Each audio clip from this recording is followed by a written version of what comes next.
Buongiorno a tutti voi telespettatori, ben ritrovati all'appuntamento con l'informazione di Focus TG. Oggi venerdì 24 giugno, sono le 12 in punto, noi saremo in diretta fino alle 13:30 come sempre per tenervi compagnia, per tenervi aggiornati, per portare a casa vostra l'informazione del Veneto dal Veneto. Anche oggi tante notizie, un'ampia pagina di cronaca, ma poi parleremo tanto anche dell'emergenza siccità, dobbiamo parlare di sanità, o meglio di mala sanità, e poi insomma tanti altri argomenti legati all'attualità, però come sempre apriamo il nostro Focus TG con un'ampia pagina di cronaca che ci porta nel primo servizio che andiamo a vedere a Breda di Piave, perché è morto il ciclista travolto lo scorso 10 giugno proprio a Breda di Piave da un pirata della strada 92enne. I funerali si terranno domani. Dopo quasi 2 settimane di agonia è morto Mauro Dalla Zanna, il 57enne di paese travolto da un'auto pirata il 10 giugno scorso in via del Vesco a Breda di Piave. L'uomo era in sella alla sua bici quando il mezzo lo ha speronato facendolo volare sulla corsia opposta a 2 metri di distanza dal luogo dell'impatto. L'automobilista al volante, un 92enne, non si è però fermato a prestare soccorso dandosi alla fuga con l'obiettivo di farla franca. Sulle sue tracce si è subito mosso il comando di polizia locale intercomunale Postumia Romana che alcune ore dopo, grazie ad uno specchietto rotto trovato sul posto, è riuscito a scovarlo. Dalla Zanna, urtato alle spalle, aveva riportato varie lesioni, tra cui un grave trauma cranico. Immediato il ricovero in ospedale. L'uomo, molto conosciuto nella zona di paese, lascia la madre Irene, fratelli e sorelle. Il funerale si terrà domani 25 giugno alle 10 nella chiesa parrocchiale di Postioma. Con la sua morte si aggrava dal punto di vista legale e processuale anche la posizione del 92enne. Alle denunce per omissioni di soccorso e fuga si sommerà ora l'omicidio stradale. Parliamo adesso di frodi e truffe. Ammontano a più di 300 milioni di euro le frodi scoperte dalla Guardia di Finanza in Veneto sul fronte dei bonus per l'edilizia. Un dato destinato a crescere con la chiusura delle prossime indagini. Le Fiamme Gialle hanno messo a punto nuove tecniche investigative che stanno dando risultati straordinariamente efficaci. Vediamo. Il comandante della Guardia di Finanza del Veneto, Giovanni Mainolfi, definisce i suoi risultati strabilianti.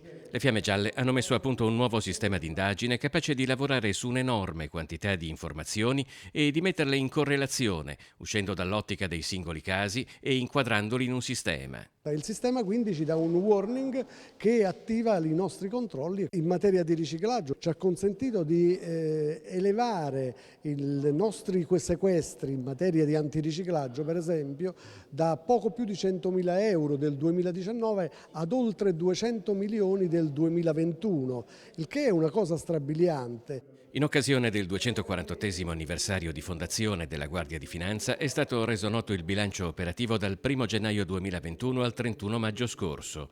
Un'attività a tutto campo, frutto anche dell'accelerazione indotta dalle nuove tecniche investigative. Ci è servito per intercettare fenomeni di violazione in materia di reddito di cittadinanza, in materia di riciclaggio, in materia di evasione fiscale, in materia di infiltrazione di criminalità organizzata, in materia di indebita percezione di spesa pubblica, di bonus facciate e quant'altro. È un sistema complesso che serve proprio per affrontare e fronteggiare i complessi fenomeni che la realtà ci pone. Un campo d'indagine importante dell'ultimo periodo è quello relativo alle truffe sui bonus edilizi, che a livello nazionale hanno superato i 5 miliardi. Noi ad oggi abbiamo accertato oltre 300 milioni di crediti fittizi generati solo cartolarmente, però abbiamo in cantiere delle attività che si chiuderanno a brevissimo che eleveranno di molto questo dato, quindi assolutamente il Veneto è in linea con le altre regioni. Più complicate sono le operazioni antiriciclaggio che hanno a che vedere con altre nazioni extraeuropee particolarmente presenti nel nostro territorio per la difficoltà di tracciare i finanziamenti alla fonte. Se la controparte non riesce a fornire una legittimità a quel denaro, a quelle risorse di cui dispone, evidentemente è più agevole immaginare che si tratti di risorse illecite. Quindi diciamo la catena di indagini per verificare la bontà, la legittimità di quella ricchezza si accorcia. E restiamo a parlare di operazioni legate alla Guardia di Finanza nel nostro territorio. Leggiamo insieme un'ANSA che è arrivata pochi minuti fa. La Procura della Repubblica di Venezia ha delegato alla Guardia di Finanza l'esecuzione di un provvedimento di sequestro preventivo di beni mobili, immobili e di disponibilità finanziarie per circa 7 milioni di euro nei confronti di 2 aziende e di 8 persone coinvolte nel fallimento di una società già proprietaria di un noto centro commerciale in provincia di Venezia. L'operazione, frutto di un'attività investigativa, si legge nella nota, diretta dall'autorità giudiziaria ed eseguita dal Nucleo di Polizia Economico-Finanziaria di Venezia, che ha consentito di raccogliere diversi elementi indiziari a carico degli amministratori dell'impresa con possibili violazioni penali di carattere societario e tributario. Dunque 7 milioni di euro sequestrati per questo fallimento di un centro commerciale importante, noto, in provincia di Venezia. Andiamo avanti con la cronaca adesso, ci spostiamo in provincia di Treviso, dove avevano nascosto della droga sotto il sedile dell'auto. Ebbene, sono stati fermati 3 giovani e arrestati dai carabinieri. Quando hanno visto una pattuglia dei carabinieri avvicinarsi alla loro auto, hanno iniziato ad accelerare per allontanarsi. I militari li hanno quindi raggiunti e fermati in località Muliparte nel comune di Maser. L'odore proveniente dalla macchina li ha insospettiti. Controllata la vettura, sotto il sedile del passeggero è stato trovato un sacchetto di cellophane pieno di marijuana e 3 panetti di hashish. A bordo della macchina 3 giovani, 2 italiani di 23 e 20 anni con precedenti penali e un 22enne di origini albanesi. I carabinieri poi sono andati nelle abitazioni dei 3 ragazzi a Montebelluna e Cairano San Marco. La perquisizione ha permesso di trovare altra droga, 2 bilancini di precisione ed una somma di 985 euro ritenuta a provento dell'attività di spaccio. Al termine delle operazioni sono stati sequestrati 350 grammi di hashish e 50 di marijuana. I 3 sono stati arrestati in flagranza di reato e posti agli arresti domiciliari presso le loro abitazioni. Torniamo adesso a parlare della rapina in stile Mala del Brenta al supermercato di Campagna Lupia. I 4 arrestati potrebbero aver messo a segno altri colpi nei supermercati. Si sta indagando per capire se la banda di rapinatori che ha agito con pistola e fucile al supermercato di Campagna Lupia sia la stessa che ha agito con un modus operandi molto simile in altri supermercati della Riviera del Brenta e di Mestre recentemente. L'ultima però non è andata troppo bene ai 4, visto che dopo il colpo nel supermercato di Via Roma, stile Mala del Brenta, con un bottino di 1.400 euro, sono stati arrestati dai carabinieri di Vigonovo dopo nemmeno un'ora dal colpo, insieme agli altri 2 complici a bordo di un'auto. Gli arrestati sono Renzo Fracasso, 73 anni, ex affiliato di spicco alla Mala del Brenta, Enrico Milan, 61enne, rapinatore e ricettatore che partecipò alla gioielleria Tocazia a San Marco, Alessandro Bertoldo, ex finanziere, e Giampaolo Morgan, di 54 anni. Quando sono stati fermati in auto avevano ancora il denaro appena rubato e 50 munizioni calibro 9. 3 di loro sono stati arrestati e portati in carcere, 1 incensurato e ai domiciliari. Tutte le rapine degli ultimi tempi nei supermercati della zona hanno in comune 4 particolari: l'orario, tra le 18 e le 18:30, la pistola puntata in faccia ai cassieri, un complice armato che blocca l'ingresso e la fuga in sella allo scooter, solo che nell'ultimo caso i 2 sono poi saliti anche a bordo di un'auto in cui li attendevano i complici. Continuiamo con la cronaca. Il GIP di Venezia ha disposto gli arresti domiciliari nei confronti di Alberto Crozzolin. Ricorderete il 36enne di Roncade che domenica aveva investito e ucciso un 25enne a Mestre. Dura la presa di posizione del primo cittadino di Roncade.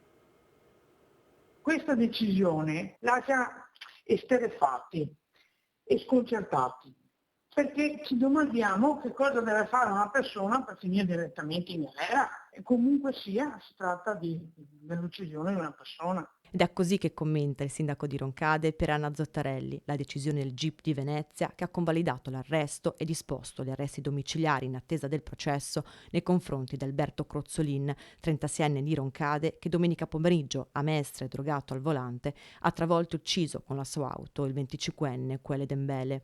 Arresti domiciliari in attesa del processo, una decisione, quella dei giudici, considerata poco esemplare per il primo cittadino di Roncade. Pensavo qualcosa di più incisivo anche per far comprendere, oltre al diretto interessato, anche ad altri possibili emuli che no, non va bene mettersi in queste condizioni, non va bene rischiare la propria vita e tantomeno quella degli altri. Anche la decisione del magistrato non lascia indifferenti. Diciamo che come tutte le leggi italiane non sempre è giusta. Sicuramente non c'è rischio che rifaccia lo stesso reato, giustamente però per le famiglie che hanno subito questa mancanza immagino non sia una bella cosa che sia domiciliare. Ma non tutti sono dello stesso avviso. Secondo me è giusto, perché comunque se uno è domiciliare non può fare altri danni sicuramente e quindi il problema lo risolvi in questo modo. La pena del carcere è impegnativa, poi uno magari è un ragazzo giovane un po' sbadato, ha fatto una scelta sbagliata una sera, punirlo col carcere immediatamente è un errore secondo me. Adesso ci prendiamo una piccola pausa pubblicitaria, torniamo tra poco con i nostri collegamenti live in diretta dal territorio con tante altre notizie di cronaca e poi, ve l'ho anticipato prima, un'ampia pagina dedicata all'emergenza siccità, alla sanità, all'attualità, insomma tanto di cui parlare ancora insieme a fra poco.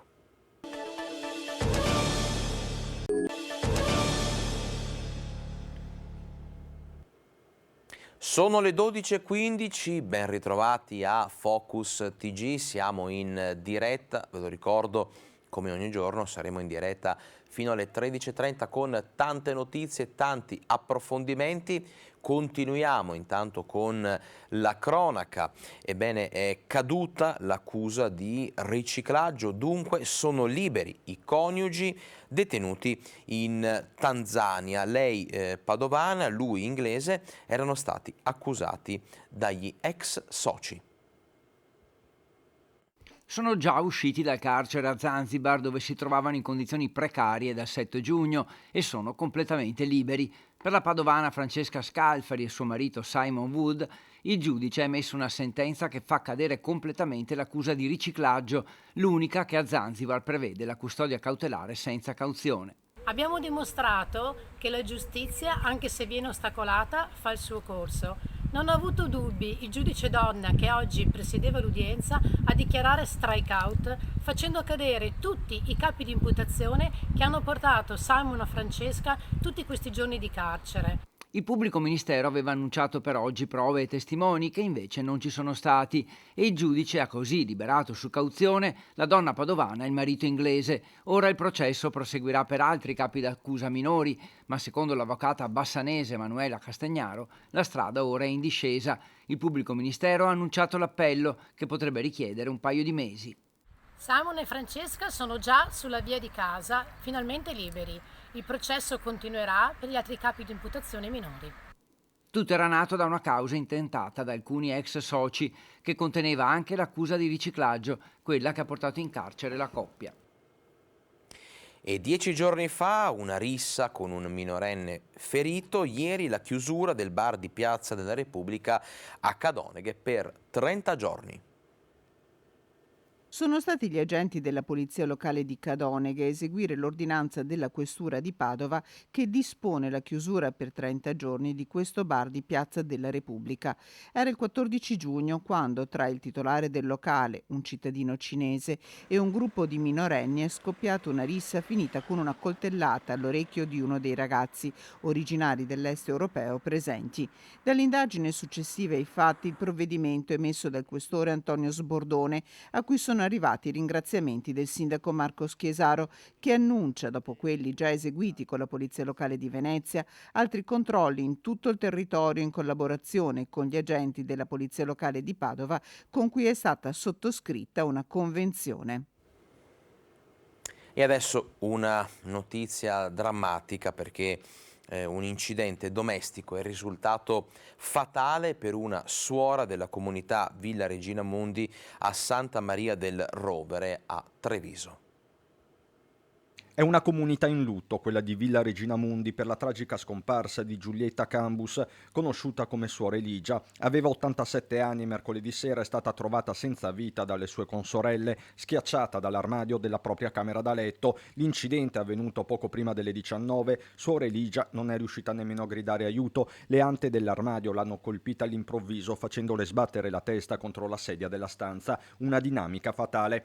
A lanciare l'allarme sono state alcune consorelle della congregazione Pie Suore della Redenzione che, non vedendola, sono andate a chiamarla. Qui la tragica scoperta: per Suor Eligia non c'era più nulla da fare. Sul posto sono intervenuti, oltre ai sanitari del SUEM 118, anche gli agenti della questura di Treviso. La data dei funerali verrà fissata dopo il nulla osta da parte del magistrato. Profondo cordoglio da parte delle ospiti della struttura Villa Regina Mundi, che accoglie le ragazze madri con problemi di dipendenze.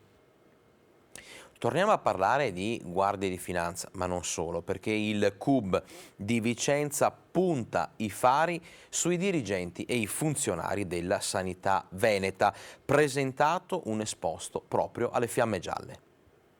Sanità veneta, tutti i dubbi del CUB, la Confederazione Unitaria di Base, sintetizzati in una domanda. È vero oppure no che ci sarebbero alcuni dirigenti e funzionari della sanità veneta in pensione che percepirebbero contemporaneamente lo stipendio? Un interrogativo contenuto in un esposto inviato dal CUB alla Guardia di Finanza di Venezia e alle procure della Repubblica del Veneto. Risulterebbe infatti che non si possano cumulare nel pubblico impiego gli incarichi di direzione qualora il soggetto incaricato sia un funzionario, un medico o comunque un lavoratore in quiescenza. Lo dice a chiare lettere la legge Madia, la 124 del 2014, esplicitata in varie circolari, tra cui la numero 6 sempre del 2014, dove sono scritti a chiare lettere quali sono i divieti di cumulo. Cioè o si vive del proprio stipendio di direttore sanitario, di direttore, oppure si vive di pensione e si prende l'incarico di direttore ma a titolo gratuito. Oggi il CUB vuole fare chiarezza sulla posizione di alcuni dirigenti della sanità e delle ULSS venete e con l'esposto presentato chiede la verifica su possibili incompatibilità tra gli incarichi assegnati dalla Regione Veneto ad alcuni manager e l'eventuale percepimento cumulativo di pensione e stipendio che per un dirigente si aggirerebbe sui 130.000 euro all'anno. Il CUB su questo punto sottolinea il silenzio da parte della Regione Veneto. Riteniamo sia un dovere civico chiarire queste posizioni proprio perché stiamo parlando di risorse pubbliche. Pertanto noi abbiamo scritto questo esposto affinché la magistratura penale ma anche contabile faccia il suo corso. E ritorniamo a parlare della drammatica tragedia sul Piave. Tantissime le iniziative di solidarietà da parte di tutta la comunità per aiutare la famiglia Bopp a riportare le salme dei due figli annegati appunto nelle acque del Piave in Senegal. Vicini casa, quelli che conosciamo, quelli che non conosciamo, quasi diciamo tutto l'Italia, tutto il Veneto, tutti stanno telefonando, stanno venendo qua, stanno facendo tutto. E stanno facendo anche i raccolti per aiutare, per portare le salme in Africa. Ed è proprio a tutti che papà Abdullaye vuole dire grazie, un abbraccio solidale che non ha conosciuto confini, quello delle tante persone che stanno aiutando la famiglia Bopp ad esaudire l'unico desiderio, riportare le salme di Bassiro e Fallou in terra africana dopo il tragico annegamento di lunedì scorso nelle acque del Piave. Una speranza questa che diventa sempre più realtà grazie alle tante iniziative solidali in corso, tra cui quella partita dai compagni di classe del piccolo Fallou. All'inizio è partita dalla classe, soprattutto anche dai ragazzini che hanno cercato in tutti i modi di essere vicini alla famiglia. Compagni di classe, amici, conoscenti e sconosciuti, una grande comunità che si sta muovendo verso un'unica direzione.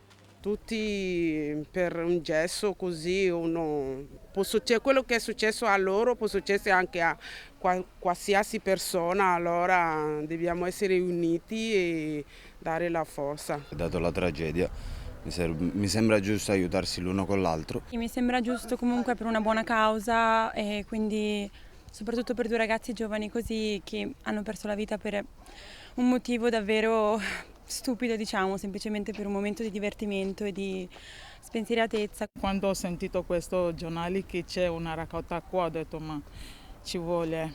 So che i soldi non fa niente, ma però per aiutare la famiglia a portare loro giù in Senegal.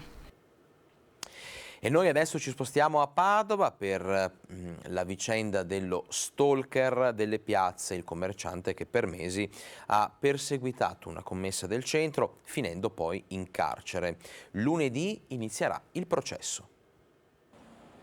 Si apre in tribunale a Padova il processo nei confronti del commerciante di 33 anni che per mesi ha perseguitato una donna di 28 anni commessa in un negozio del centro della città.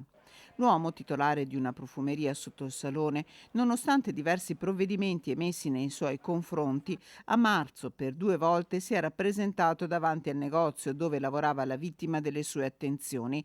Dopo un primo arresto e nonostante l'inasprimento dei provvedimenti emessi dal tribunale, il commerciante era tornato a molestare la donna. Da qui l'arresto scattato a metà del mese. Secondo la perizia psichiatrica disposta dalla procura, l'uomo sarebbe capace di intendere e volere. Lunedì la prima udienza del processo con la vittima che si costituirà parte civile. E adesso ci fermiamo per 2 minuti di pubblicità, rientriamo fra poco con tante altre notizie.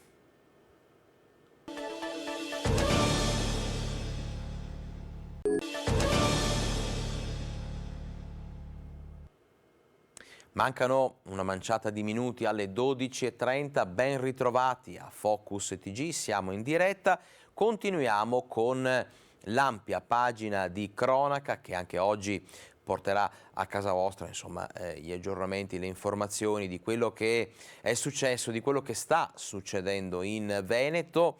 E a proposito di cronaca torniamo a parlare dell'atto vandalico con cui è stata imbrattata la sede della CGIL di Vicenza. Continuano le indagini della Digos.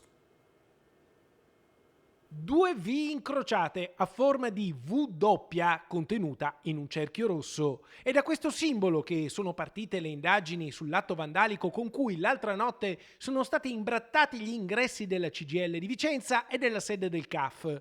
Gli investigatori della Digos starebbero visualizzando le immagini delle telecamere di sicurezza pubbliche e private che inquadrano la zona di Via Vaccari a Vicenza. Le indagini riguarderebbero anche un video diffuso sui social in cui un gruppo non meglio definito, se non appunto dalla sigla VV, ispirata al film V per Vendetta, rivendica di aver come obiettivo le sedi dei sindacati, accusando CGIL, CISL e UIL di aver appoggiato l'obbligo della vaccinazione e il Green Pass. Anche l'atto vandalico di Vicenza potrebbe essere ricollegato ad altri episodi simili rivendicati nel video. Intanto si starebbe stringendo il cerchio attorno ai presunti responsabili materiali dell'imbrattamento della sede CGIL e CAF di Via Vaccari a Vicenza. Restiamo a Vicenza e parliamo di sicurezza. Nel prossimo servizio riassumiamo la raffica di controlli delle forze dell'ordine nei quartieri di Vicenza ad alto rischio, insomma tutti i provvedimenti presi in queste ultime ore. Controlli a tappeto. Le forze dell'ordine entrano in azione nei quartieri dove i vicentini hanno segnalato episodi di criminalità e degrado. Un piccolo esercito di 30 uomini e donne della questura, dei carabinieri, della Guardia di Finanza, della Polizia Locale e del reparto prevenzione crimine della Polizia di Stato passa al setaccio Campomarzo, Piazzale della Vittoria a Monteberico, Viale San Lazzaro, Corso Santi Felice e Fortunato, Via Zamenhof, i quartieri Maddalene, San Bortolo, San Pio X, l'area dei Giardini Salvi, Parco Fornaci e il centro storico. 3 i posti di controllo in ingresso e in uscita da Vicenza. In tutto vengono identificate 102 persone, di cui 42 stranieri e 14 con precedenti penali o di polizia. Verifiche anche su 25 veicoli e 5 locali. Al termine delle operazioni il questore firma 3 fogli di via obbligatori a carico di personaggi con precedenti senza alcun titolo per restare nel comune di Vicenza.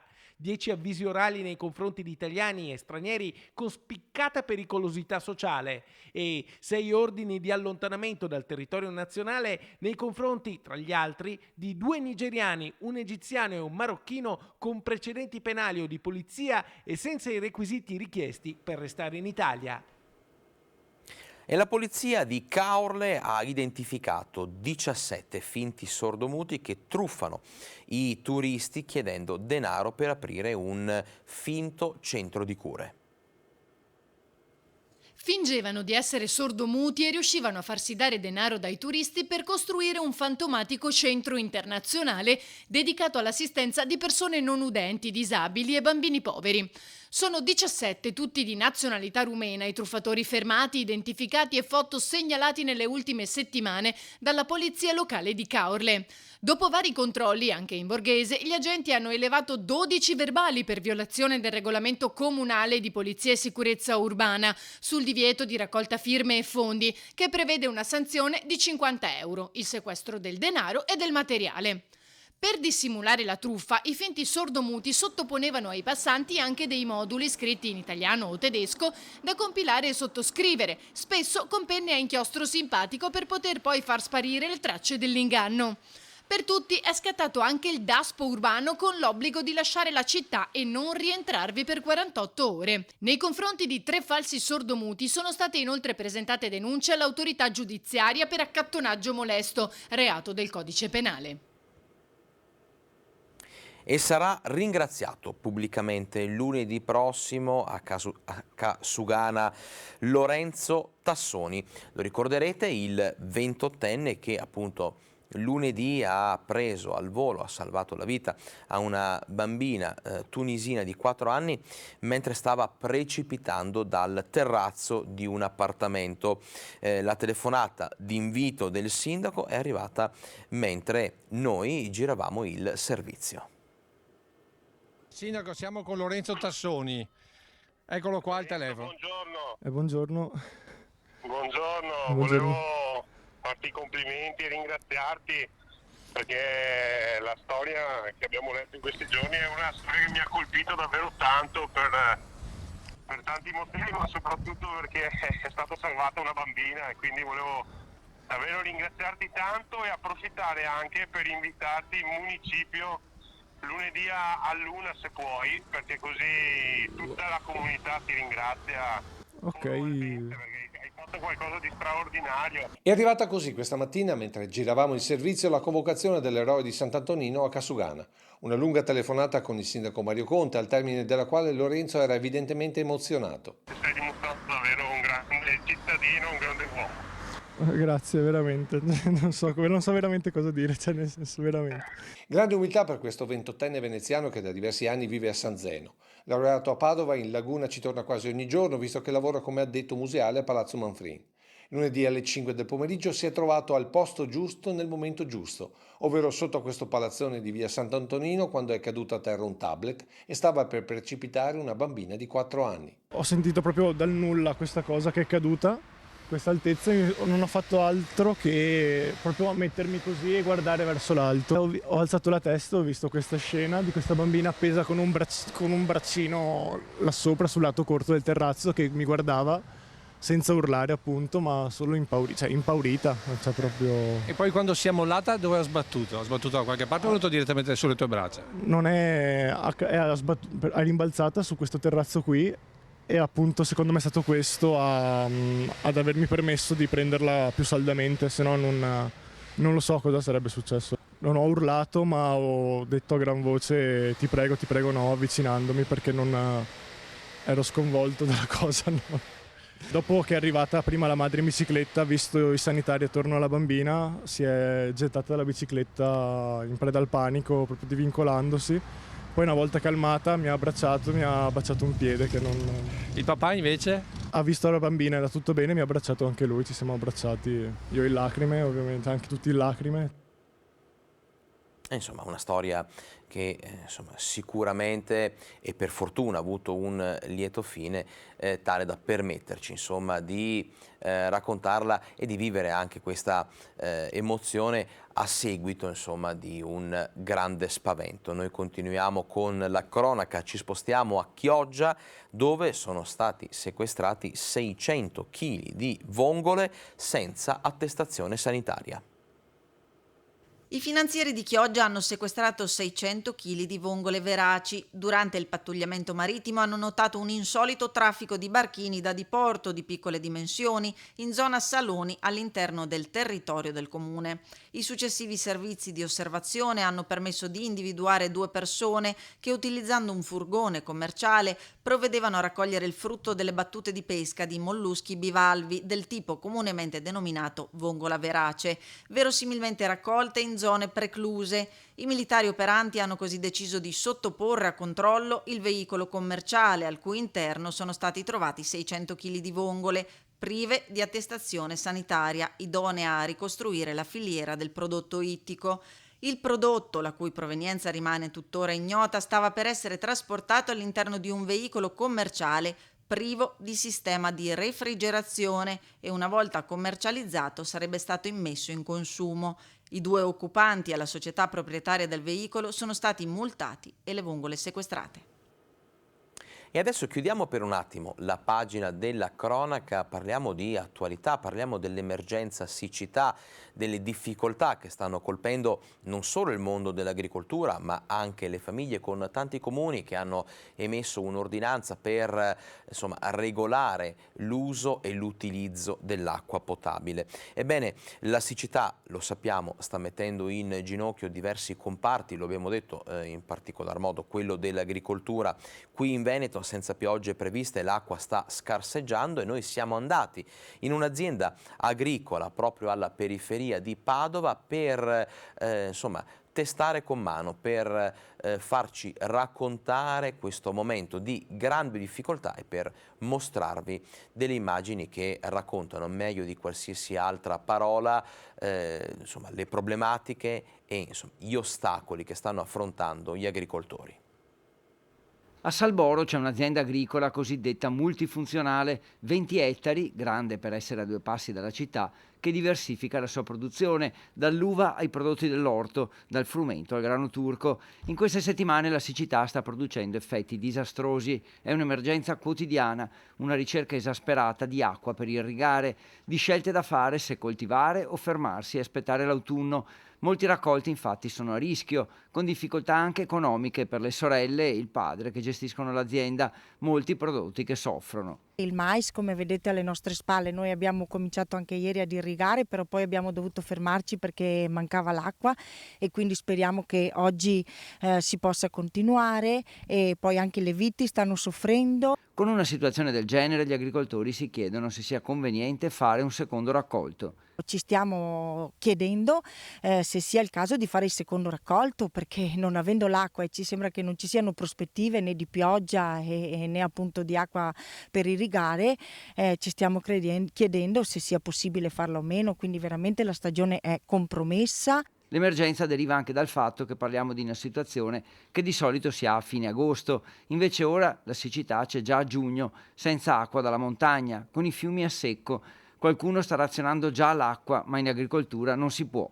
In agricoltura non si può razionare, cioè si può razionare ma fino a un certo punto, comunque a discapito dopo delle rese finali dei prodotti, in un momento nel quale anche i costi dovuti a situazioni internazionali, la guerra in Ucraina, ma anche a speculazioni finanziarie, ricordiamo che purtroppo il settore agricolo subisce anche pressioni finanziarie dei mercati proprio di borsa sulle quelle che chiamano commodities agricole. Questo allineamento provoca ovviamente una situazione di estremo stress e di difficoltà delle aziende agricole. L'ultimo punto interrogativo è già rivolto a settembre. Insomma, ci si sta domandando se dopo l'estate valga la pena seminare il frumento. E come avete visto, come vi stiamo dicendo, sta diventando sempre più preoccupante la situazione siccità nei nostri territori. come del resto in gran parte dell'Italia. Ebbene, nella conferenza Stato-Regioni il Veneto ha chiesto che venga dichiarato lo stato di calamità, ma anche di emergenza che imporrebbe insomma l'utilizzo di laghi e invasi montani ad oggi ancora preclusi.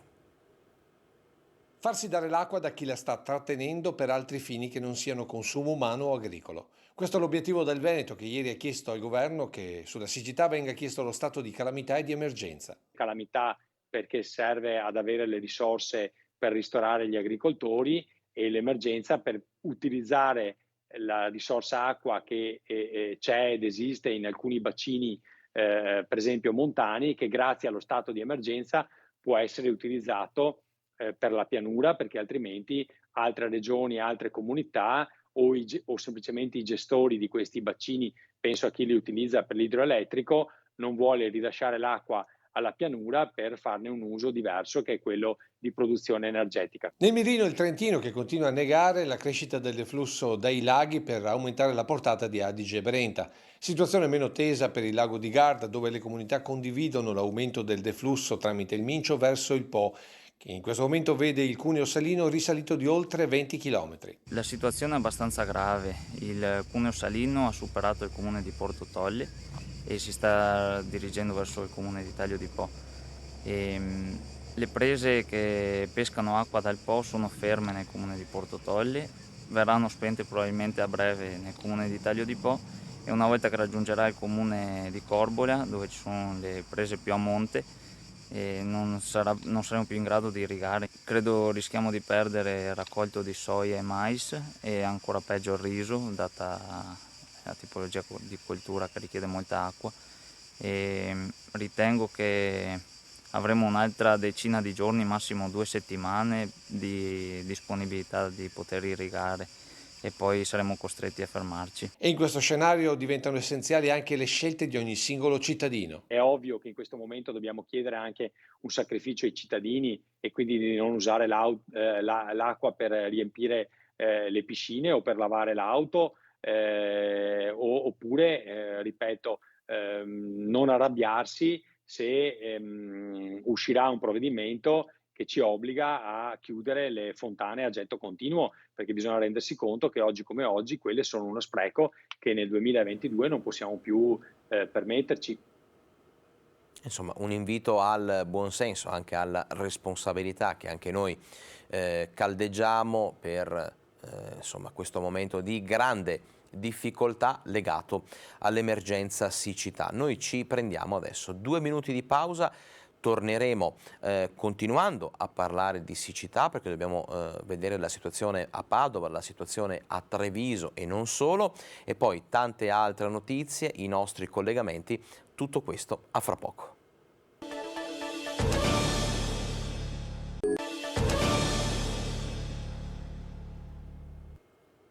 (12:45), ben ritrovati a Focus TG, siamo in diretta, ve lo ricordo, lo saremo fino alle 13:30. Prima della pubblicità abbiamo introdotto l'argomento legato all'emergenza siccità, e allora continuiamo. Come promesso, adesso vi portiamo nell'Alta Padovana, perché la situazione dei canali per l'irrigazione lì è davvero drammatica. L'Alta Padovana insomma sta soffrendo. Il consorzio di bonifica acque risorgive ha dichiarato 2 zone rosse. Intanto a disposizione degli agricoltori arriva anche un'app. In fortissima sofferenza il Muson Vecchio, in fortissima sofferenza anche il Vandura. Sono state dichiarate zone rosse queste aree dell'Alta Padovana tra i comuni di Massanzago, Borgoricco e Campo San Piero. Canali irrigui quasi a secco, turni fissi per gli agricoltori che spesso rinunciano alla seconda semina di grano e soia prevista in queste settimane. Per distribuire equamente la risorsa acqua, preziosissima per tutti gli agricoltori, il Consorzio di Bonifica Acque Risorgive, che opera in questo distretto, ha messo a disposizione un'app scaricabile sul telefonino che permette di conoscere in tempo reale, oltre ai turni, la disponibilità dei canali. La preoccupazione resta altissima. Se non pioverà nei prossimi 10 giorni, commenta Francesco Cazzaro, presidente del consorzio, sono a rischio tutti i raccolti. E nel Trevigiano la preoccupazione maggiore è per il Sile, che si è considerevolmente abbassato, evidenziando come le falde si stiano sempre più inaridendo.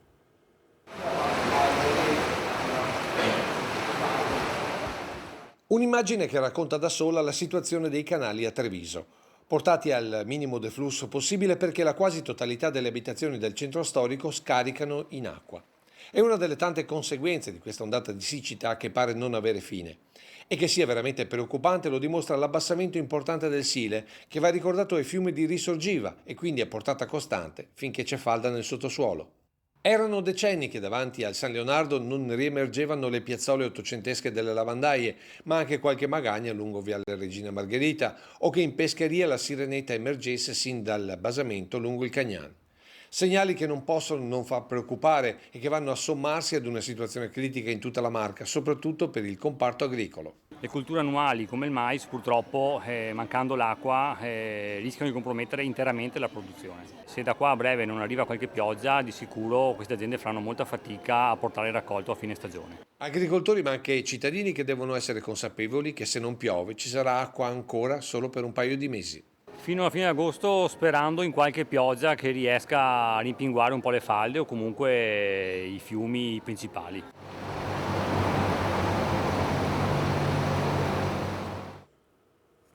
E adesso ci spostiamo dal nostro studio a Padova, dove vedo collegata con noi la nostra collega Chiara Gaiani in compagnia di padre Roberto Brandinelli, perché insomma abbiamo chiuso un attimo la parentesi legata all'emergenza siccità. Adesso parliamo del cammino di Antonio, ma ci spiega tutto proprio Chiara Gaiani. Buongiorno Chiara. Buongiorno Alex, buongiorno ai telespettatori, ci troviamo all'interno del chiostro del Paradiso e devo dire che stiamo godendo una leggera brezza e anche dell'ombra delle cupole del Santo che ci ristorano. E perché? Perché vedete alle mie spalle il furgone pronto, è un doblò, diciamo il cammino ufficiale parte il 30, ma già domani partiranno i pellegrini che in auto raggiungeranno da Padova Capomilazzo in Sicilia per poi ripercorrere i 1800 km proprio sulle orme di Antonio, quegli stessi 1800 km che Antonio ripercorse 800 anni fa per risalire dalla Sicilia sino a Padova. Ecco, con noi lo avevi già presentato padre Roberto Brandinelli, che è il ministro provinciale della provincia dei frati minori conventuali, che si chiama provincia italiana di Sant'Antonio di Padova. Poi sentiremo anche Georges Leitao, che questo percorso l'ha già fatto, Alberto Friso, che ha curato tutto il progetto di Antonio 2022. Partiamo proprio da padre Roberto per avere il senso di questo cammino. È più di un camminare, è un pellegrinaggio sulle orme di Antonio, con Antonio che accompagnerà i pellegrini con delle reliquie che saranno proprio portate a spalla da chi camminerà. Esatto, ripercorrere la stessa strada che fece Antonio 8 secoli fa. Ovviamente lui la divise perlomeno in 3 tappe, prima fino ad Assisi nel 1221, poi lo stesso anno ma qualche mese dopo fino a Monte Paolo, dove si fermò nei pressi di Forlì, e poi negli anni a seguire arrivò qui a Padova. È un ripercorrere quel cammino giustamente, ecco, con la sua presenza, quindi in senso spirituale lo ripercorre anche lui, perché sarà presente con una reliquia, e insieme a lui cammineranno appunto dei pellegrini per molte tappe, 92 tappe, tanti chilometri, ecco, per ripercorrere appunto quello stesso percorso, arrivando fin qui a Padova il 9 di ottobre, ma dopo aver anche celebrato un momento importante a settembre, il 25 settembre in cattedrale a Forlì, rivivremo gli 800 anni di quella famosa predica che disvelò al mondo di fatto come grande predicatore Antonio di Padova. Un grande cammino, i frati accompagneranno in tutte le tappe questo pellegrinaggio. Alberto Friso, è un grande lavoro quello che giunge, diciamo, ideale conclusione in questo momento. Tra l'altro tutte le tappe saranno anche aperte alla partecipazione di chi vive nei luoghi che voi toccate. Ma hai citato un grande lavoro, mi fa piacere non per dire di me, ma perché in tantissimi ci stanno dando una grande mano. Questo incontro è un incontro possibile con Antonio, con i pellegrini, e chiunque può farsi pellegrino, come dicevi bene Chiara, lungo il percorso, anche solo per un piccolo pezzettino, anche solo per raggiungere la propria chiesa parrocchiale o per uscire dai confini del comune. Quindi veramente è aperto alla partecipazione, e finora dove abbiamo bussato da pellegrini abbiamo trovato una grande accoglienza, una grande disponibilità per essere parte di questa iniziativa. Ecco, l'idea del pellegrinaggio è proprio questo, un andare accolti. È proprio molto bella questa immagine che stiamo condividendo insieme, un'immagine che ha già vissuto in prima persona. Georges Leitao questi 1800 chilometri quasi per caso li ha già percorsi tutti. Sì, l'anno scorso ebbe la grazia di ricevere questo compito da parte dei frati qui della Basilica, e a partire dalle tracce del lavoro di tanti volontari, devoti e camminatori che nel corso degli ultimi 5 anni hanno fatto uno straordinario lavoro di ricerca per mettere a posto questo cammino. Io l'anno scorso ho avuto, come ho detto prima, la grazia e la immensa opportunità di attraversare tutta l'Italia e inseguire le orme del santo, che per me ha un valore molto speciale, essendo anche di origine portoghese ed essendo che lui veniva dal Portogallo. Per me è stato veramente molto molto emozionante. Padre Roberto ci ha raccontato prima che percorrerà le tappe in terra di Romagna, dove Sant'Antonio si è rivelato al mondo quale grande predicatore. La parola di Antonio ancora adesso tocca i cuori delle persone. Sì, la parola di Antonio tocca il cuore delle persone, perché Antonio era un frate, una persona estremamente concreta. Devo dire molto capace di vivere in prima persona il Vangelo. Lo conosceva molto bene perché prima di tutto lo pregava, lo meditava, e poi lo sapeva tradurre nelle situazioni concrete della gente che soffriva ingiustizie, torti, che anche viveva conflitti. Quindi portava il Vangelo nelle situazioni quotidiane. Questo è successo in modo particolare qui a Padova, dove la gente lo ha amato tantissimo proprio per questa sua grande capacità di portare il Vangelo nella vita. E l'amore verso Antonio è grande, lo abbiamo potuto toccare con mano nello scorso 13 giugno, anch'io ero qua ed è stata davvero una grande giornata di grazia. Questo cammino sarà ricordato giorno per giorno anche da Rete Veneta attraverso le pillole che saranno confezionate dai pellegrini e che andranno in onda a partire dal 30 di giugno. Darei un ultimo veloce appuntamento: quando sarete in terra veneta ci saranno 3 varie possibilità forse per unirsi a questo bellissimo pellegrinaggio. Chiuderei con Alberto. Sì, in effetti l'arrivo di domenica 9 ottobre vuole essere veramente un arrivo multiplo, mettiamola in questi termini.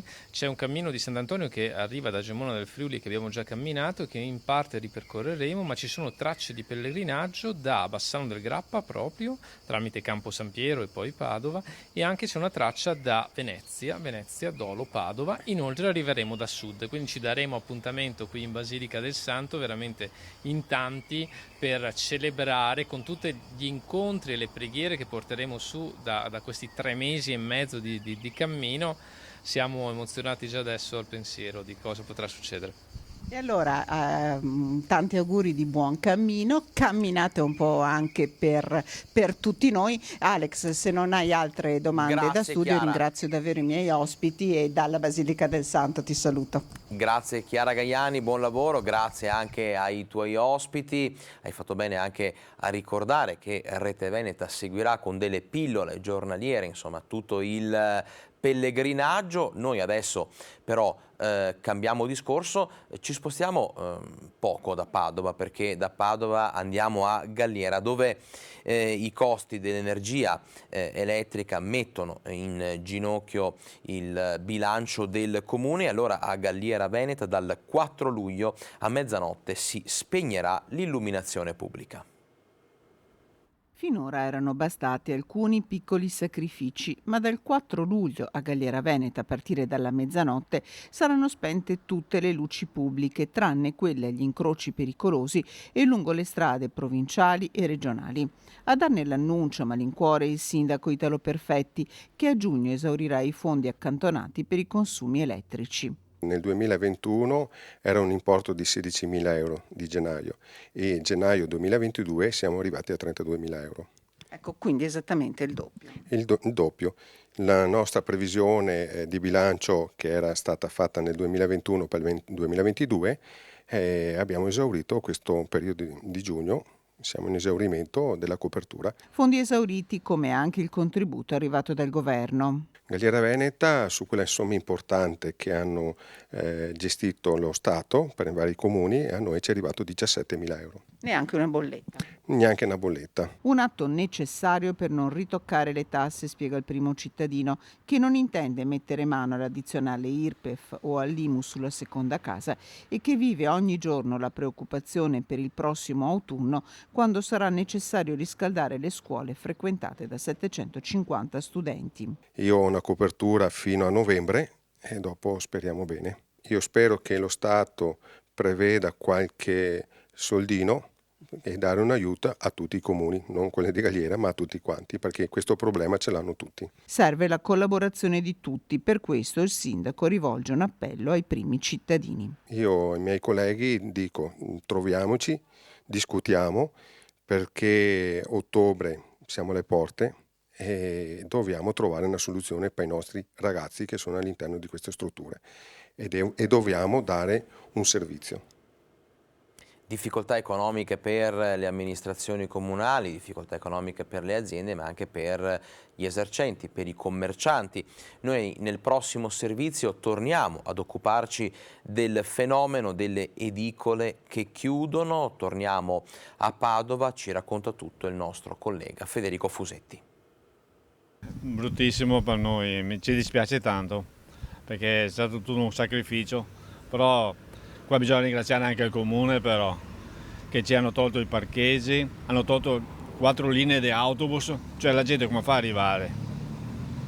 Hanno fatto una pista ciclabile inutile, tutto per impedire che la gente si fermi. E quindi ne avete risentito anche voi? Sì, però nonostante tutto mi sono sempre dato da fare e il lavoro non mi è mancato lo stesso, ma però un sacrificio enorme. Signora, in questi 34 anni come sono passati? Veloci o... Non mi rendo conto quanto veloce è il tempo. Questo non deve essere tolta, sta edicola qui, perché è un punto di riferimento non solo per noi, ma anche per tutti. Sto soffrendo perché lo faccio tutto con amore e mi dispiace staccarmi. Dopo tanti anni di lavoro, di sacrificio anche, mi dispiace, veramente ho il cuore che piange. Abbiamo detto che pur di venderla, di non staccare questo posto, la regaliamo. Sono venuti molti a vedere, ma quando hanno capito che c'è il sacrificio, che c'è da lavorare, che ci sono tante ore, ha detto, ci penso, ci vediamo e non ho più visto nessuno. Non vorrei mai che fosse questo giorno qui, mai. Mi dispiace perché mi commuovo nello stesso tempo, ma è una cosa che mio marito è stanco dopo tanti anni. Beh, insomma, avrete magari modo di fare qualche vacanza in più, qualche passeggiata, qualche ora di più di sonno la mattina. Ecco, sì, senz'altro. Certo, quello. perché questo qui non abbiamo mai fatto, perché è da 4 anni che non facciamo ferie. E adesso ci prendiamo una piccola pausa pubblicitaria, l'ultimo break e poi torniamo con voi.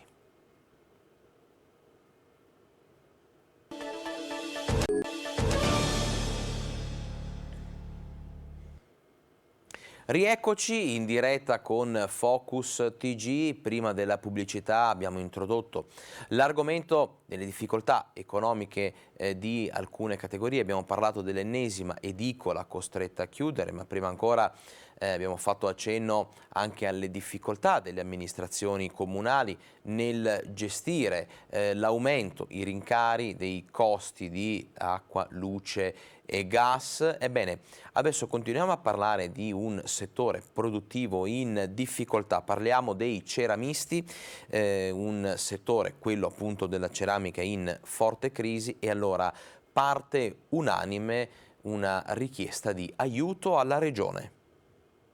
Negli ultimi 7 mesi abbiamo consumato 150.000 metri cubi di gas, pari a 173.000 euro. Nei primi 7 mesi dell'anno scorso, invece, gli stessi mesi, ci troviamo con un aumento di 116.000 euro. Ancora lontana una vera e propria ripartenza per numerose attività artigianali d'eccellenza del territorio, una su tutte la ceramica. Costi lievitati di energia, gas, materie prime che lasciano un margine minimo di crescita agli imprenditori. I tanto sbandierati aiuti promessi da Roma e da Venezia restano appunto solo una promessa. A parte un ristoro con il credito d'imposta che si aggira sul 25% per gas, 20% per elettricità, ma questo non basta. E i famosi 5 milioni di euro per ceramica e vetro artistici? Sentite che fine hanno fatto. Per noi non ne vedremo neanche un euro, per il fatto che bisogna avere la sede nell'isola di Murano. È una presa in giro, insomma, ecco, bisogna dire la verità. Bisognerebbe avere un pochino l'attenzione, specialmente della Regione, visto che abbiamo un prodotto di eccellenza, diciamo, ecco, che facessero qualcosa. Non è tutto. Quando ci sono stati i primi aumenti a ottobre-novembre, la Regione Veneto ha stanziato 3 milioni di euro per il caro bollette.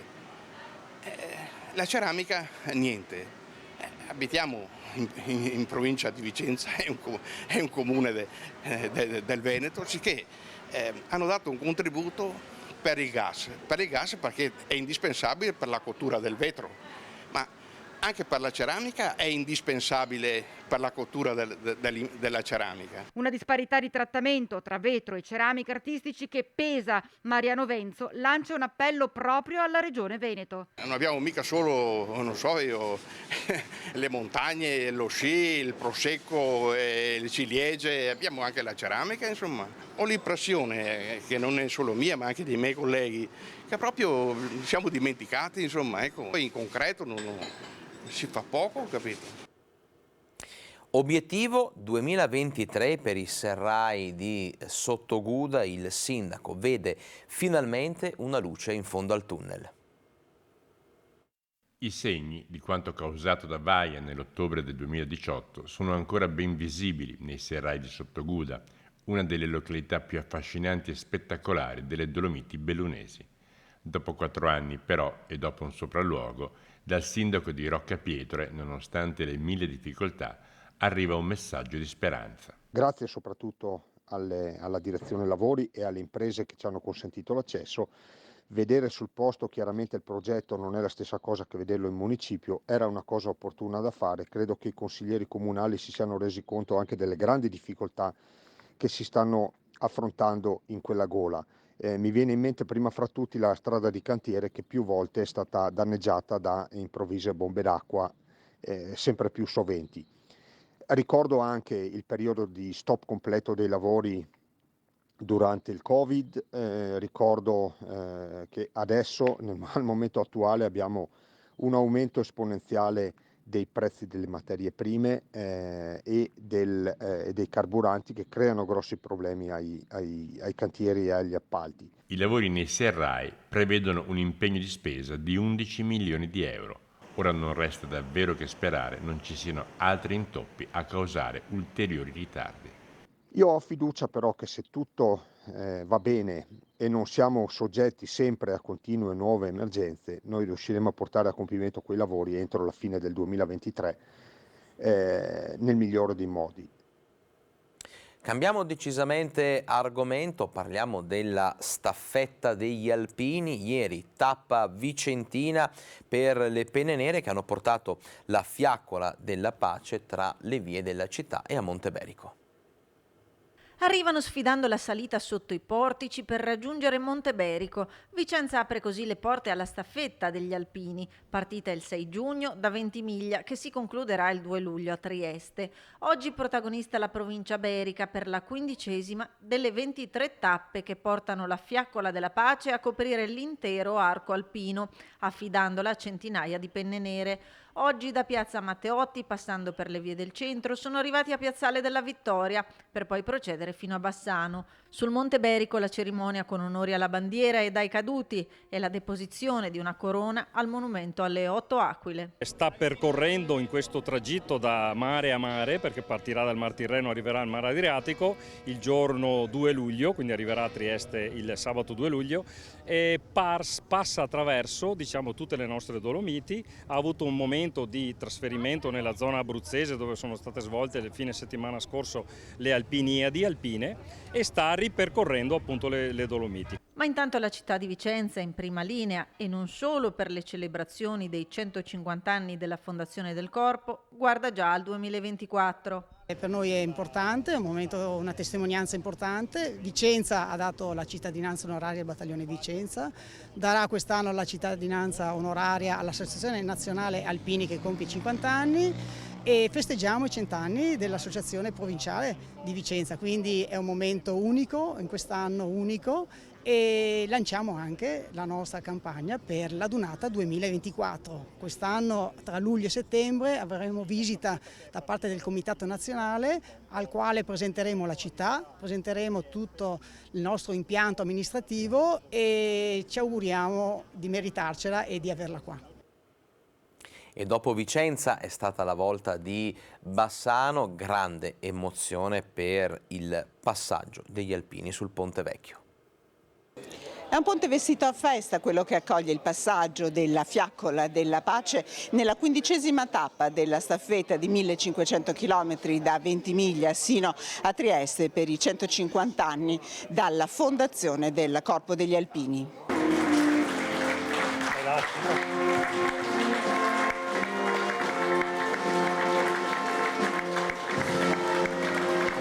Bravi ragazzi!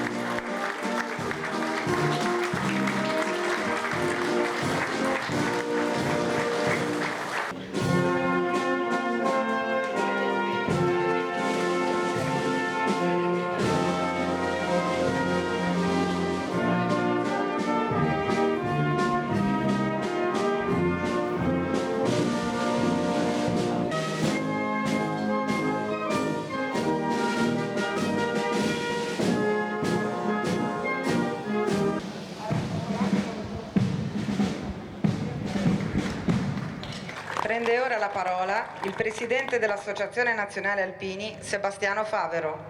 Noi qui abbiamo uno dei simboli più belli della fratellanza e della condivisione, il ponte. Grazie a tutti, viva l'Italia, viva Bassano, viva gli alpini.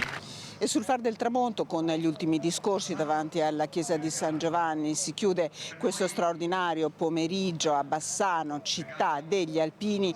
Un altro momento di grande emozione si vivrà domani con la salita della Fiaccola della Pace per i 150 anni della fondazione del Corpo al Sacrario di Cimagrappa. E restiamo a Bassano del Grappa, ma apriamo la pagina dedicata alla sanità. Sui disagi nell'ULSS 7 del direttore generale Carlo Bramezza è intervenuto in maniera forte e decisa il NURSIND, che parla di responsabilità della direzione generale. Ricorderete il caso del paziente dell'ULSS 7 costretto ad andare 6 volte da Cassola a Sant'Orso, 6 viaggi, 480 km per una visita e degli accertamenti che prima venivano svolti regolarmente a Bassano. Un'odissea con tanti disagi sia per lui, un signore di 81 anni, che per la sua famiglia. Sul caso è intervenuto Andrea Gregori, segretario provinciale del NURSIND, che non risparmia critiche nei confronti della direzione dell'ULSS 7. La responsabilità, secondo il NURSIND, è da ricercare nella disorganizzazione della gestione Bramezza, ma non solo. È sostanzialmente imbarazzante, non è possibile che una struttura sanitaria con più livelli dislocati nel territorio non sia in grado di fare dei semplici esami del sangue e una radiografia evitando un viaggio di 100 km a un paziente di 80 anni.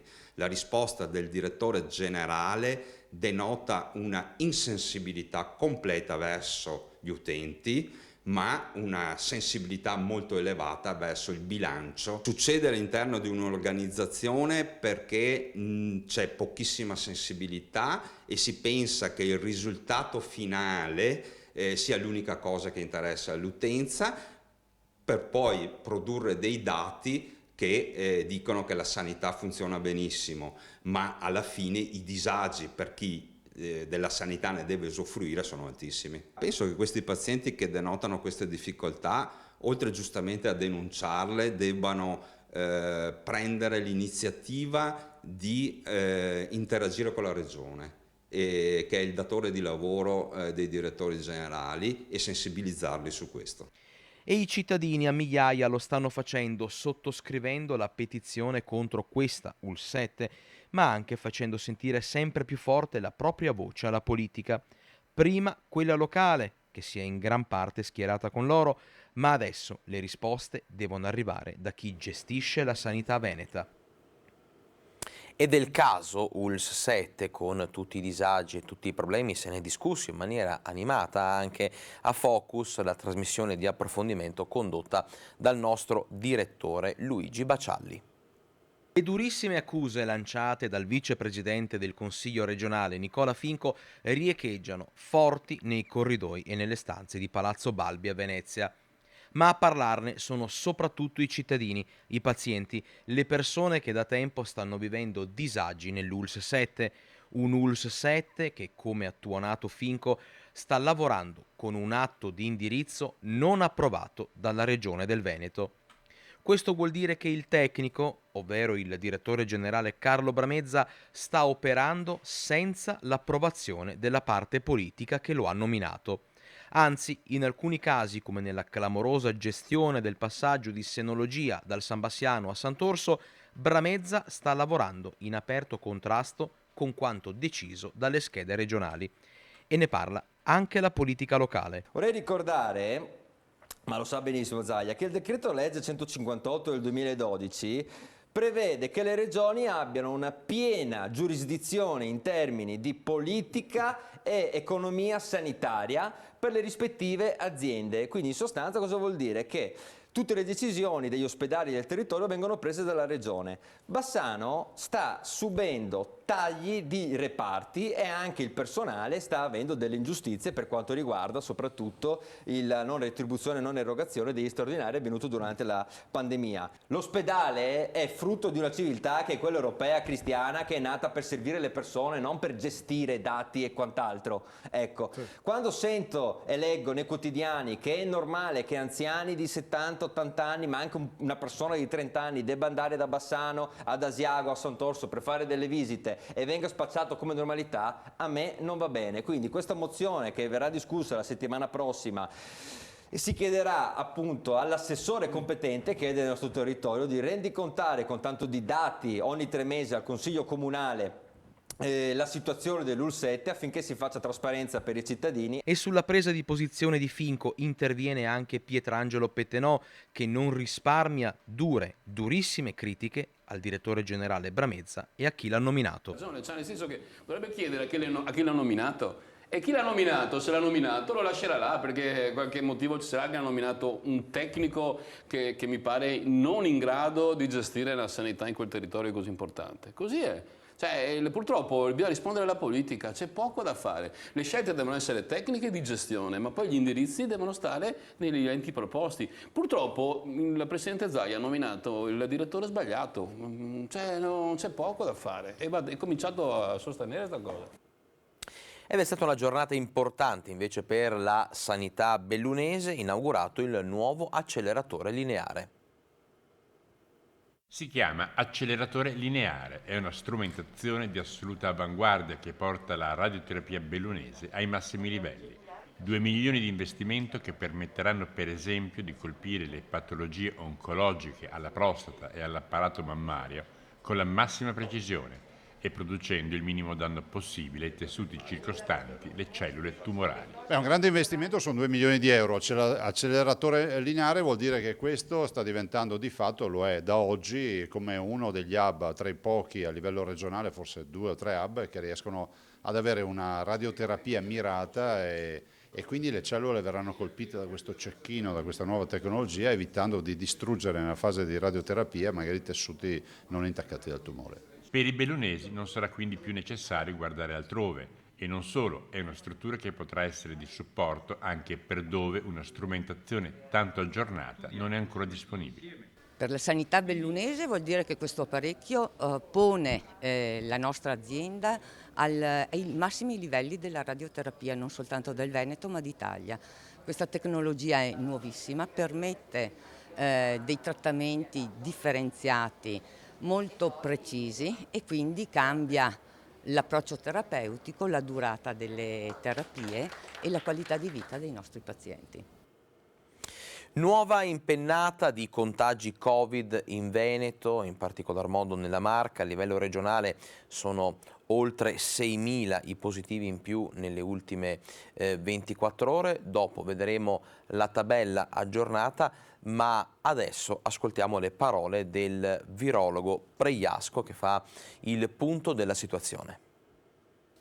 La curva ormai da giorni continua a salire. Nella provincia di Treviso si sono registrati 1.199 positivi nelle ultime 24 ore, portando a 8.674 il totale delle persone attualmente positive nella Marca. Sotto controllo i ricoveri ospedalieri, anche se la situazione dei contagi viene costantemente monitorata. Siamo in una fase di transizione da quella che era la pandemia, con le sue onde, le sue ondate, a quella che sarà una presenza endemica, ma che si presenterà con delle onde che speriamo nel tempo siano onde digradanti, come quelle di un sasso in uno stagno, però ci vorrà qualche anno a far sì che si normalizzi la situazione.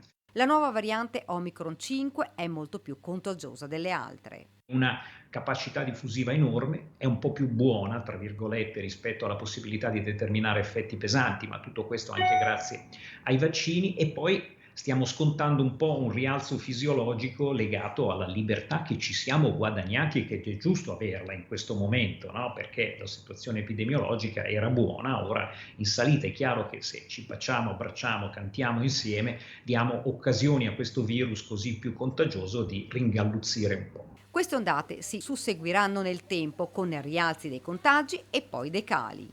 È probabile appunto che ci sia una crescita. Già da 3 settimane assistiamo a una tendenza in salita, nell'ultima settimana un più 58% nel numero di casi rispetto alla settimana precedente, quindi siamo nella fase espansiva. L'attenzione va tenuta alta e non bisogna mai abbassare la guardia. È giusto che non ci sia più l'obbligo della mascherina, ma usiamo le mascherine come gli occhiali da sole, se serve in situazioni di affollamento, e soprattutto usiamola se siamo soggetti fragili o persone che assistono soggetti fragili e che quindi possiamo così evitare di infettare chi ci sta vicino. Ecco, questo deve essere l'elemento. Con questo virus dovremo convivere e questa è una certezza. Un messaggio da dare ai cittadini è quello di dire: pretendiamo, dai propri medici curanti, se siamo persone fragili, l'utilizzo immediato, se cadiamo nella malattia, dei farmaci antivirali, perché questi possono fare la differenza per evitare ancora di più quella quota di casi gravi che ci sono ancora. E a proposito di Covid, nell'anno educativo 2020-2021 solo il 10% degli asili pubblici e privati, parliamo di quelli per i bambini da 0 a 3 anni, ha dovuto sospendere l'attività dell'intero servizio per casi di Covid. Nel 27% dei casi, questi sono dati che ci arrivano dall'ANSA, l'attività è stata sospesa solo per singole sezioni o bolle, come sono state definite, che sono state poi organizzate e mantenute indipendenti proprio per gestire i contagi senza compromettere la continuità del servizio.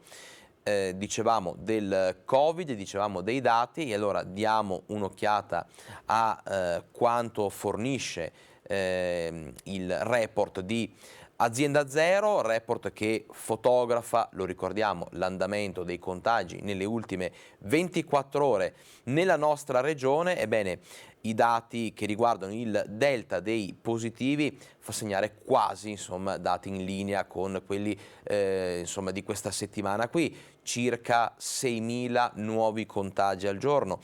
Per l'esattezza 5.709. I casi attualmente positivi in Veneto sono invece poco più di 53.080 per l'esattezza.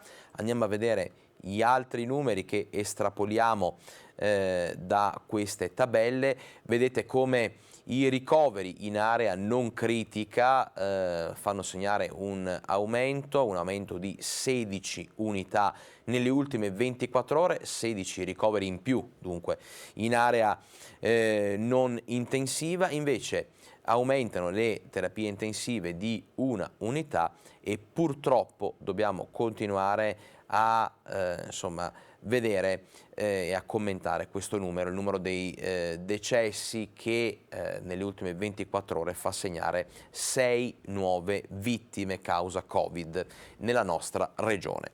Noi adesso chiudiamo la pagina della sanità parlando di preoccupazione tra i medici padovani per due grossi temi, due grossi problemi: la nuova impennata appunto dei casi Covid e l'aumento dei cittadini rimasti senza medico di base. Aumenta nuovamente la curva dei contagi da Covid. Tutti i nuovi positivi sono colpiti dalla variante Omicron BA5 e a Padova c'è uno dei tassi più alti della regione. Nell'ultima settimana i positivi sono saliti del 51%, nelle ultime 24 ore del 73%. Sì, c'è da preoccuparsi, anche perché secondo me i numeri non sono esattamente quelli che si vedono, perché c'è la questione dei tamponi fai da te. Con tutta la buona volontà e la fiducia che ho nella gente, non credo che proprio tutti siano stati così ligi nel autodenunziare un'eventuale positività. Questa variante è molto infettiva e fa aumentare velocemente il contagio. È tutto da vedere poi cosa accadrà in autunno. Altro tema caldo è quello della carenza di medici di base. A maggio del 2021, un anno fa, erano circa 6.500 i padovani senza medico di famiglia. Oggi sono oltre 17.000, praticamente il triplo. Se ne esce solo con una nuova organizzazione, perché la situazione può solo peggiorare. E la situazione è in continua evoluzione nel senso peggiore, perché continuano ad andare in pensione i medici e non ci sono fisicamente medici da sostituirli, per cui o immediatamente si ripensa ad un nuovo tipo di organizzazione o altrimenti non ci sono soluzioni. Più colpite sono le zone disagiate, i comuni più isolati, ad esempio quelli dei Colli Euganei. Le zone tipo quella dei Colli abitate da persone anziane, persone con patologie e persone con difficoltà di movimento. Cambiamo decisamente argomento, adesso parliamo di turismo, ci spostiamo a Vicenza perché il turismo in città avrà delle nuove guide, sono personaggi storici che hanno fatto grande Vicenza. Un tour per Vicenza in compagnia di 6 personaggi che hanno fatto la storia della città del Palladio, quando nella dimensione della cultura passato e futuro si fondono e diventano un unico presente. Concetto troppo filosofico? Forse no, se grazie a un'audioguida geolocalizzata i turisti potranno essere condotti per chiese e monumenti da chi quei monumenti e quelle chiese li ha costruiti, li ha vissuti, da chi questa storia, la storia di Vicenza, l'ha fatta. Ebbene sì, abbiamo realizzato 6 percorsi dove da guida ci faranno 6 personaggi. Il primo personaggio è Can Grande la Scala per l'itinerario del Medioevo, il secondo è Antonio Pigafetta per quello del 400, poi Palladio per quello del 500, Goethe per il 700, una donna, Bianca Gualdo Priorato per l'800 e poi il grande narratore Goffredo Parise per il 900. 6 personaggi autori di una storia, quella di Vicenza, a riportarli tra noi degli amici di Rete Veneta, i liberi pensatori che grazie al contributo ottenuto dal Comune attraverso il bando cultura, nell'ambito del progetto Vicenza oltre il Covid, hanno realizzato Ubica, la prima audioguida geolocalizzata per scoprire Vicenza in 6 percorsi, un sistema totalmente gratuito. E allora non resta che iniziare la nostra visita. Apriamo il sito www.ubica.org, iniziamo l'esperienza, apriamo la città di Vicenza, scegliamo il personaggio, che in questo caso è Andrea Palladio, apriamo, dirigiamoci verso il punto iniziale, appunto il simbolo di Vicenza, la Basilica Palladiana, e iniziamo ad ascoltare l'audio. La Basilica, il mio progetto migliore, un classico intramontabile. Devo assolutamente presentarvi questa struttura prima di tutte le altre. Frutto di una ristrutturazione di un palazzo di origine medievale, la Basilica ricorda nelle sue linee quella maestosità classica che tanto mi affascinava. Non è possibile descrivere l'impressione che fa la Basilica di Palladio, scrive Goethe quando vede questo capolavoro di architettura. Un capolavoro di architettura, il più emblematico della città del Palladio, ma tanti altri luoghi sacri della cultura vengono raccontati da Ubica, l'audioguida adottata dal Comune di Vicenza. Noi liberi pensatori, insieme al Comune di Vicenza, abbiamo deciso di creare questo sito per rivoluzionare l'offerta turistica in città. Un tuffo nel passato grazie all'innovazione presente, l'utilizzo di uno strumento innovativo per conoscere e far conoscere Vicenza ai turisti che la visitano attraverso i personaggi che la fecero grande in ogni sua epoca.